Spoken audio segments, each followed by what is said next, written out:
Today's video is for those of you that are 50 plus and you want to know what you should eat daily. So I'm going to give you a doctor-recommended diet plan for people over the age of 50. Let us get right into it. I'm a family physician with over 20 years of clinical experience. Today, I'm going to share with you my best tips for healthy eating over the age of 50. Okay? So let's talk about this whole concept of the Mediterranean diet first. The Mediterranean diet is a way of eating that is associated with lower rates of chronic disease and a higher quality of life. It is named after the countries surrounding the Mediterranean Sea, because these countries have some of the lowest rates of chronic disease in the world. And there are many reasons for that, but their diets are definitely one of them. So this diet focuses on eating fresh fruits, vegetables, whole grains and legumes, as well as fish and extra virgin olive oil. Red meat and processed foods are limited. People who follow the Mediterranean diet regularly have reduced risk of heart disease, stroke, diabetes, cognitive decline, dementia, and certain types of cancer. Also, following a Mediterranean diet can help you maintain a healthy weight, improve your mood and energy levels, and increase your lifespan. For breakfast, you want to have a small portion of complex carbohydrates, 1 serving of fruit and 1 serving of dairy. So examples would be oatmeal with berries and a glass of low-fat milk, or whole grain toast with avocado and an orange or yogurt parfait made with Greek yogurt, granola and berries. For lunch, you want to have a small portion of protein, 1 portion of fruit, and 1 portion of vegetables. Examples would be a turkey sandwich on whole grain bread with lettuce and tomato, and an apple on the side, or a salad with grilled chicken or fish and a piece of fruit for dessert. Or you could have leftovers from dinner the night before. For dinner, you want to have a small portion of protein, 2 portions of vegetables, and 1 portion of complex carbohydrates. Examples would be baked salmon with roasted vegetables like broccoli and sweet potatoes, or chicken stir-fry with brown rice, and lots of different vegetables, or vegetarian chili with whole grain bread. For snacks, if you need them, you want to have either a serving of fruit or a serving of vegetables. So examples would be an apple, a banana, a handful of berries, or baby carrots, celery sticks, cherry tomatoes, or a cucumber. Here are some additional tips to follow when choosing what to eat every day. So no. 1 is focus on eating whole, unprocessed foods. These are foods that are in their natural form and have not been altered in any way. Examples include fruits, vegetables, whole grains, legumes, and nuts. These foods are packed with nutrients and fiber, and they contain no added sugars, unhealthy fats, or excessive amounts of salt. Number 2 is to limit your intake of saturated and trans fats. Saturated fats are found in foods such as butter, cream, unskimmed milk, lard, and processed meats.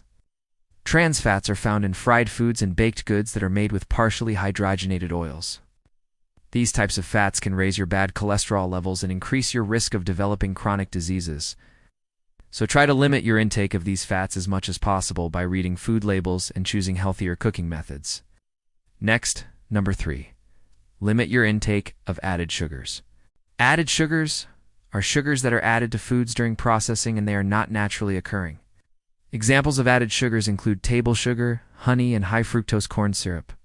Consuming too much added sugar can lead to weight gain, type 2 diabetes, and other chronic diseases. To limit your intake of added sugars, read food labels carefully, avoid sugary drinks, and choose snacks wisely. No. 4. Limit your intake of sodium. Excess sodium can cause high blood pressure and increase your risk of stroke and heart disease. Most adults should consume less than 2,300 milligrams of sodium per day. To limit your sodium intake, cook meals at home more often, read food labels carefully, and avoid processed and packaged foods, which are usually high in sodium. Season your food with herbs and spices instead of salt to add flavor. No. 5. Eat plenty of fiber. Fiber is a type of carbohydrate that the body cannot digest. It is found in fruits, vegetables, whole grains, and legumes. Fiber helps to maintain a healthy digestive system and helps to control blood sugar levels. It also helps you feel full during meals, so you won't overeat. To ensure you are getting enough fiber in your diet, aim for 25 to 30 grams per day. No. 6. Stay hydrated. Drinking plenty of water is essential for good health. Water helps to transport nutrients throughout the body, regulate body temperature, and lubricate joints. Most adults should drink 8 8-ounce glasses of water per day. However, individual needs may vary depending on factors such as activity level and climate. And number 7, consider taking a daily multivitamin.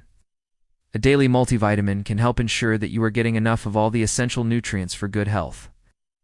Look for a multivitamin that contains vitamins A, C, D, E, K, B6, B12, and folic acid, as well as minerals such as calcium, magnesium, and zinc.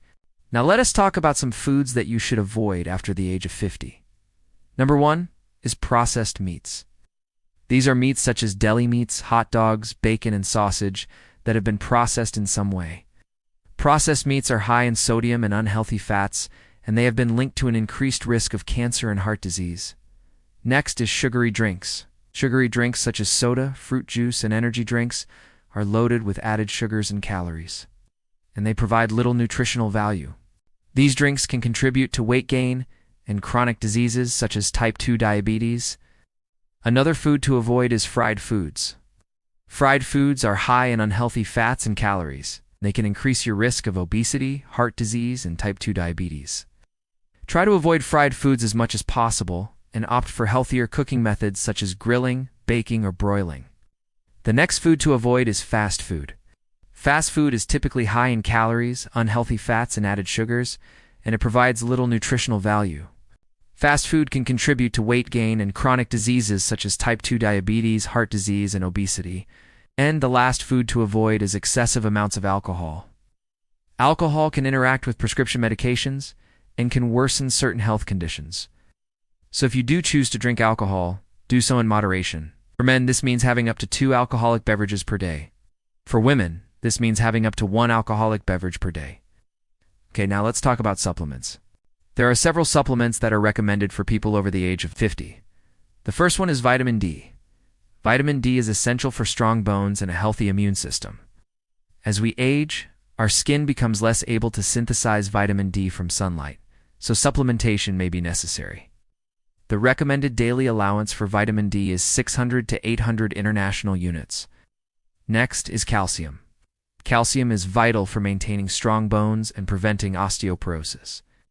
The recommended daily allowance for calcium is 1,000 to 1,200 milligrams per day. The next supplement is omega-3 fatty acids. Omega-3 fatty acids are important for heart health and reducing inflammation in the body. The recommended daily allowance for omega-3 fatty acids is at least 500 milligrams per day.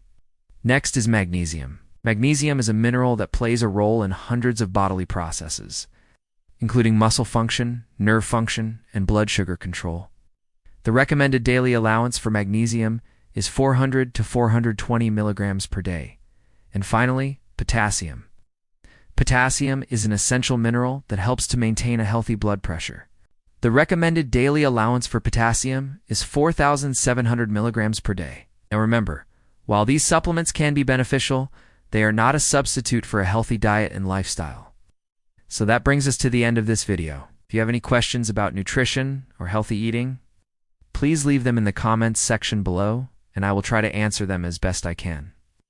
Also, please like and share this video if you think it might be helpful to someone else.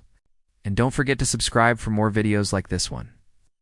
Thanks for watching, and stay healthy.